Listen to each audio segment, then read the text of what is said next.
Olá meus amigos, olá meus irmãos, a graça e a paz de Jesus seja com todos vocês. Graças a Deus, nós estamos aqui tendo mais uma oportunidade de aprender com a palavra de nosso Deus, amém? Nós estaremos lendo em João de número 7 no dia de hoje, olha que a palavra de Deus nos ensina. Depois disso, Jesus percorreu a Galiléia, mantendo-se deliberadamente longe da Judéia, porque ali os judeus procuravam tirar-lhe a vida. Mas ao se aproximar a festa judaica dos tabernáculos, os irmãos de Jesus lhe disseram: "Você deve sair daqui e ir para a Judéia, para que os seus discípulos possam ver as obras que você faz. Ninguém que deseja ser reconhecido publicamente age em segredo. Visto que você está fazendo essas coisas, mostre-se ao mundo, pois nem os seus irmãos criam nele." Então Jesus lhe disse: "Para mim ainda não chegou o tempo certo, para vocês qualquer tempo é certo. O mundo não podia odiá-los, mas a mim odeia, porque dou testemunho do que ele faz é mal. Vão vocês à festa, eu ainda não subirei à festa, porque para mim ainda não chegou o tempo apropriado." Tendo dito isto, permaneceu na Galiléia. Contudo, depois que os seus irmãos subiram para a festa, ele também subiu, não abertamente, mas em segredo. Na festa dos judeus o estavam esperando e perguntavam: "Onde está aquele homem?" Entre a multidão havia muitos boatos a respeito dele. Alguns diziam: "É um bom homem." Outros respondiam: "Não, ele está enganando o povo." Mas ninguém falava dele em público por medo dos judeus. Quando a festa estava na metade, Jesus subiu ao templo e começou a ensinar. Os judeus ficaram admirados e perguntaram: "Como foi que este homem adquiriu tanta instrução sem ter estudado?" Jesus respondeu: "Meu ensino não é de mim mesmo, vem daquele que me enviou. Se alguém decidir fazer a vontade de Deus, descobrirá se o meu ensino vem de Deus ou se falo por mim mesmo. Aquele que fala por si mesmo busca sua própria glória, mas aquele que busca a glória de quem o enviou, este é verdadeiro. Não há nada de falso a seu respeito. Moisés não lhe deu a lei? No entanto, nenhum de vocês lhe obedece, porque vocês procuram matar-me." "Por que vocês procuram matar-me?" "Você está endemoniado", respondeu a multidão. "Quem está procurando matá-lo?"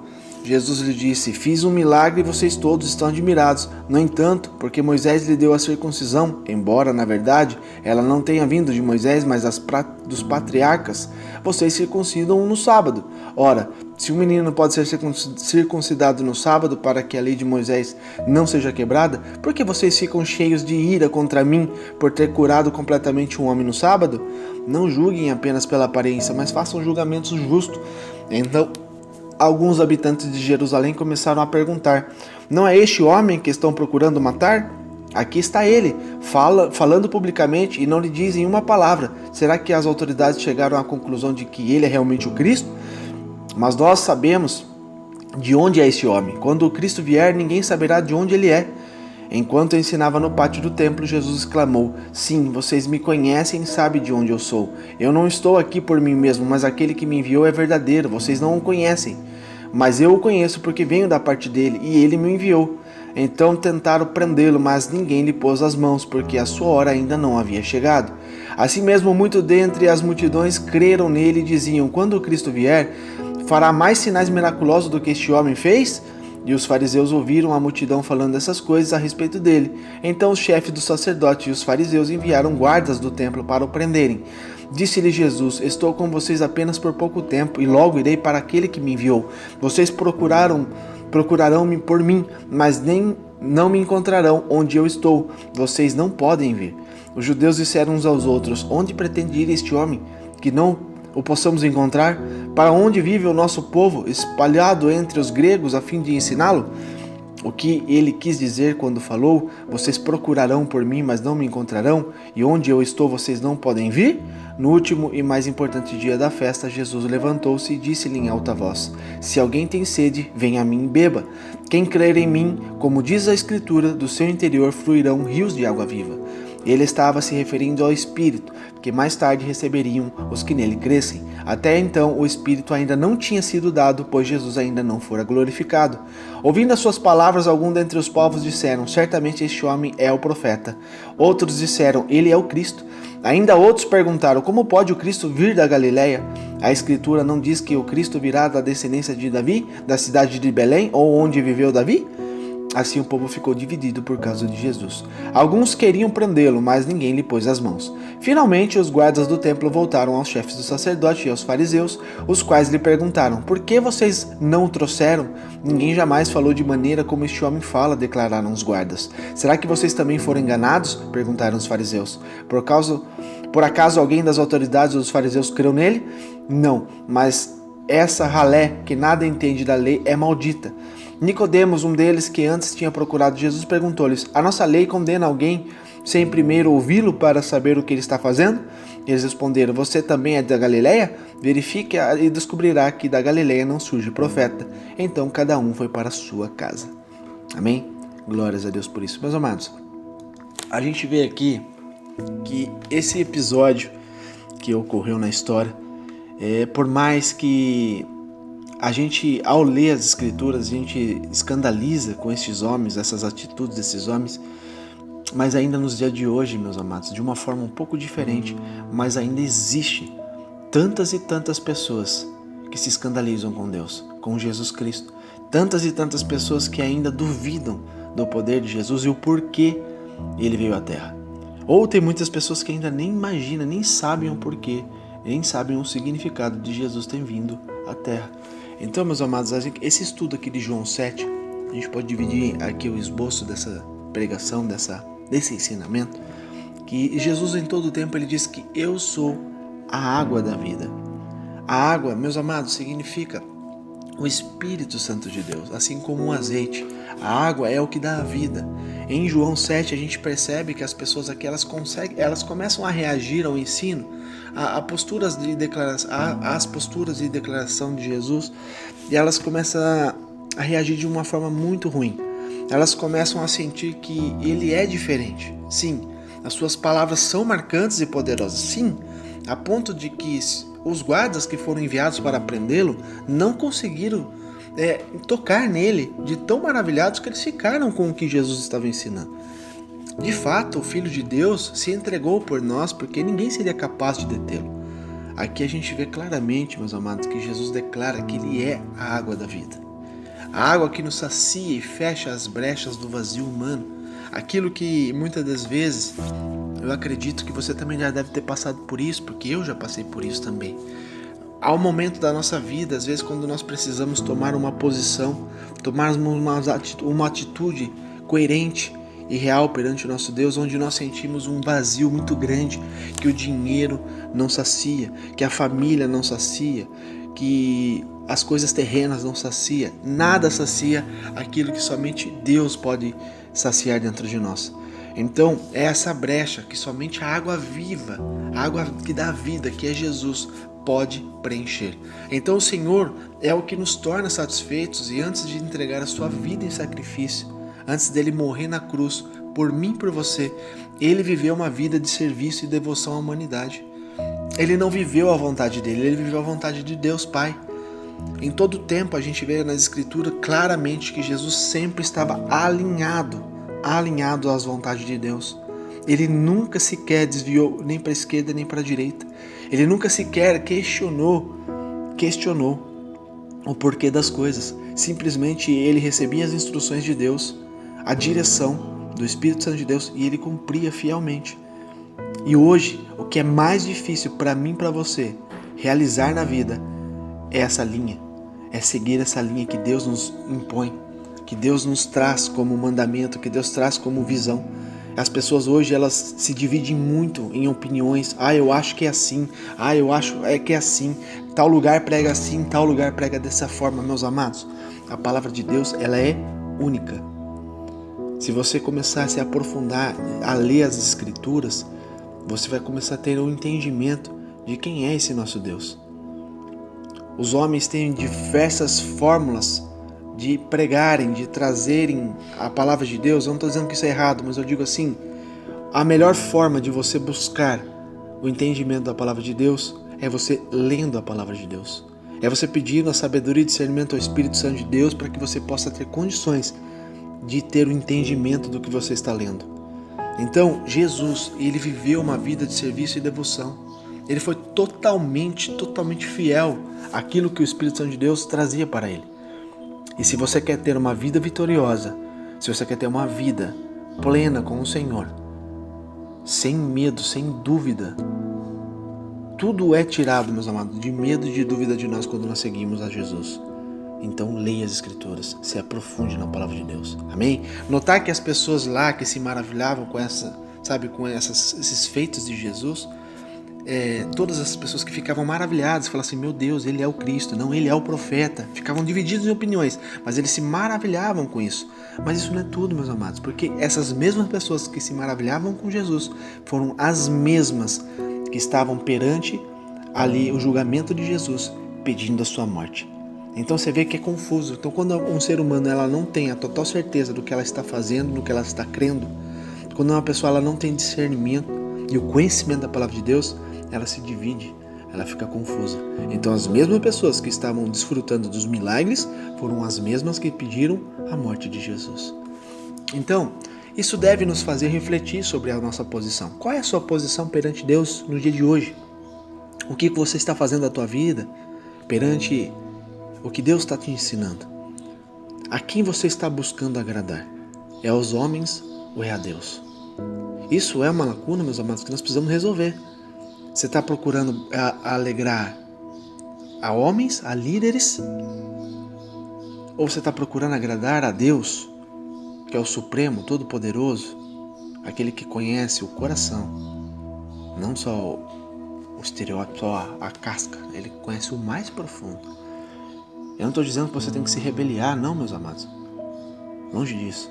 Eu estou dizendo que você tem que agradar primeiramente a Deus. Amém? Se agradando a Deus é que você está tendo uma conduta certa. Se agradando a Deus quer dizer que você está vivendo o real, está vivendo a integridade com Deus. Logo, tudo mais abaixo disso fica muito mais fácil de você exercer, tá bom? Quando foi exigido o posicionamento de fé em relação a Jesus, meus amados, a gente vê que as pessoas aqui, elas seguiram a maioria. A maioria estava seguindo, sabe, o bonde, estava seguindo ali a levada, a onda, o movimento. Eles não refletiram de maneira, sabe, independente sobre quem é Jesus. Espera aí, quem é esse homem? Realmente, ele é diferente. Realmente, o que ele fala não tem dolo, o que ele fala realmente é real. Ele está falando de coisas que nós não conhecemos e precisamos conhecer. O que Jesus está falando é verdade. Meus amados, é muito, sabe, assim, quando uma pessoa tem um conhecimento, uma pessoa ela lê as Escrituras, quando uma pessoa ela tem uma intimidade com Deus, logo ela consegue discernir quem está sendo verdadeiro ou não. Eu acredito, meus amados, que naquele momento ali as pessoas que fossem, sabe, pura de coração e realmente tivesse o discernimento de quem era Jesus, a maneira que elas refletiriam ali naquele momento seria totalmente diferente do que aconteceu. Porque se o fizessem, eles não teriam apoiado a sua crucificação. Mas logo a gente entende que tudo era necessário, meus amados. Sabe, Deus tem o total domínio da história, o total domínio das coisas que há de acontecer. Tudo é um ensinamento, tudo tem um propósito. Sabe, quando a gente começa a pensar mais profundo, dá certo nó na nossa mente, porque nós somos limitados, muito limitados. Sabe, existe uma limitação muito grande dentro de nós para tentar compreender quem é Deus. Porque logo, meus amados, a gente vê que o Senhor escolheu seus discípulos e um dos seus discípulos era necessário que traísse. Então, tipo assim, Deus, através de Jesus, ele já ia trazendo os fatos que aconteceriam no futuro. Isso tanto naquele presente quanto no futuro nosso de hoje. Em tudo, Jesus trouxe a revelação e trouxe a conduta que nós devemos ter para que nós não venhamos perder a nossa salvação. Então, a gente vê que a palavra de Deus, do início ao fim, ela é cristocêntrica, é sempre focando em Jesus, o Filho de Deus, inteira, sempre. No Velho Testamento, a gente vê que todos os profetas, todos os grandes homens de Deus, eles eram ali também focados sobre Jesus Cristo, o Messias, o que viria, aquele que viria para tirar o pecado do mundo. A gente vê que o Espírito Santo de Deus usou Davi, usou entre outros profetas, Ezequiel, muitos, Isaías, todos, teve um ponto importante de estar revelando, através do Espírito Santo de Deus, coisas sobre a vinda de nosso Jesus. Então, meus amados, a gente tem que ter um posicionamento de fé em relação a Jesus. Temos que nos posicionar, sabe? Para que nós possamos cada dia mais nos alimentar dessa essência. Parar um pouco de religiosidade, porque religiosidade, meus amados, não leva ninguém nem para o céu e nem para o inferno. Aliás, para o inferno é mais fácil levar, né? Porque acontece, a religiosidade são coisas criadas pelo homem, são doutrinas humanas. Deus, ele não é uma religião, Deus, ele é além da religião. Então a gente tem que entender, meus amados, que Deus, ele é único. E não existe assim misticismo para encontrar Deus, não existe assim sacrifícios, porque o próprio Deus fala, né, que hoje não é mais necessário esses tipos de sacrifícios que o povo do Velho Testamento faziam. Hoje Jesus veio e mudou a história. Por isso que existe antes de Cristo, depois de Cristo.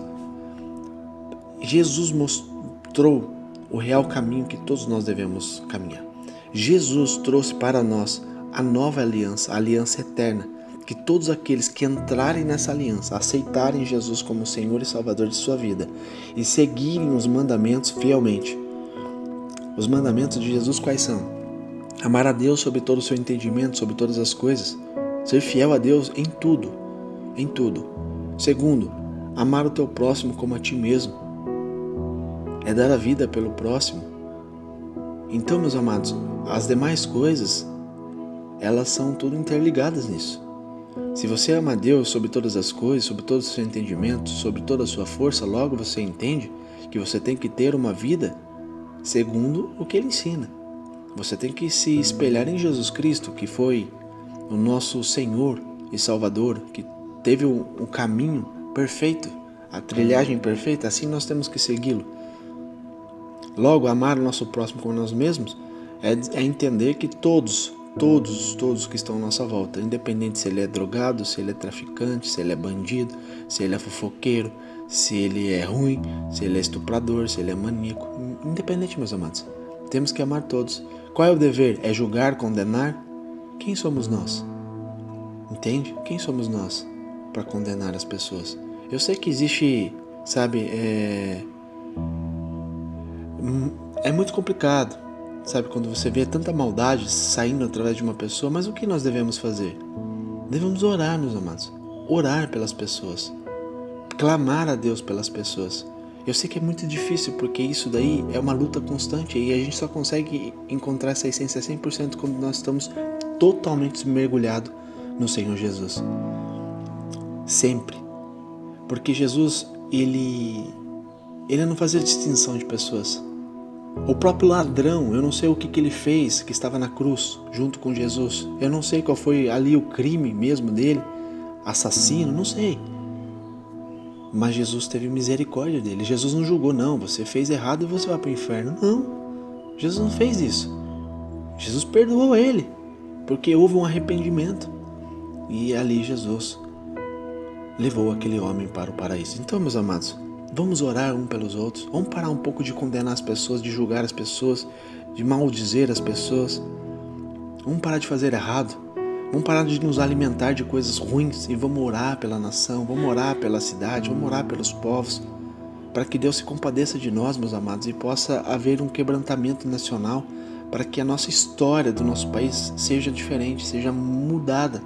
Sendo assim, eu creio no poder de Deus de mudar uma nação, pois não há impossível para Deus. Jesus fala claramente para os seus discípulos, né, quando eles perguntam quem será salvo.